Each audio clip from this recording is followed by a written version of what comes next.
দীর্ঘ প্রায় দেড় যুগ পর বৃহস্পতিবার দেশে ফিরছেন বিএনপির ভারপ্রাপ্ত চেয়ারম্যান তারেক রহমান। ১৭ বছরের নির্বাসিত জীবনকে কাটিয়েছেন সংগ্রাম, নেতৃত্ব ও গণতান্ত্রিক আন্দোলনের সাক্ষী হয়ে।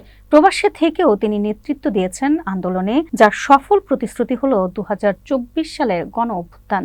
দূরপ্রবাসে থেকেও দেশ ও দলের জন্য তারেক রহমানকে মাইলফলক হিসেবে দেখা যায়।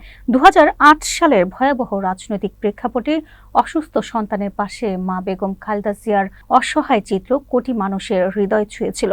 আর ১৬ বছর পর সেই আবেগের পুনরাবৃত্তি ঘটেছিল পুরো দেশের সামনে। মাঝের সময়টা ছিল খুবই কঠিন।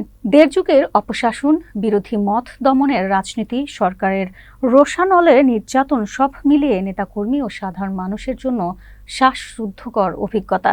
এই সময়েও তারেক রহমান থেমে থাকেননি। প্রবাসী থেকেই দলের মাঠ পর্যায়ে কর্মীদের সঙ্গে যোগাযোগ রাখেন তিনি, নির্দেশনা দেন ও দেশ রাজনীতি নিয়ন্ত্রণের চেষ্টা চালান। ২০১৮ সালে বিএনপির চেয়ারপারসন বেগম খালেদা জিয়াকে কারাবন্দী করা হলে দলের ভারপ্রাপ্ত চেয়ারম্যানের দায়িত্ব পালন করেন তারেক রহমান। এরপর আরও জোরসোরে বিএনপিকে এগিয়ে নিয়ে যান তিনি। ২০২৪ সালের জুলাই আন্দোলনে ছাত্র, জনগণ ও দলীয় কর্মীদের একত্রিত করে সরকার পতনের আন্দোলনে নেতৃত্ব দেন।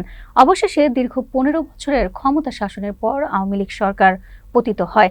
নির্বাসিত জীবন শেষে দেশের মাটিতে ফিরছেন তিনি। বিএনপি ও তাদের সমর্থকদের মতে গণতন্ত্র, ভোটাধিকার ও মানুষের সরকার প্রতিষ্ঠার আন্দোলনের মাস্টারমাইন্ড তারেক রহমান।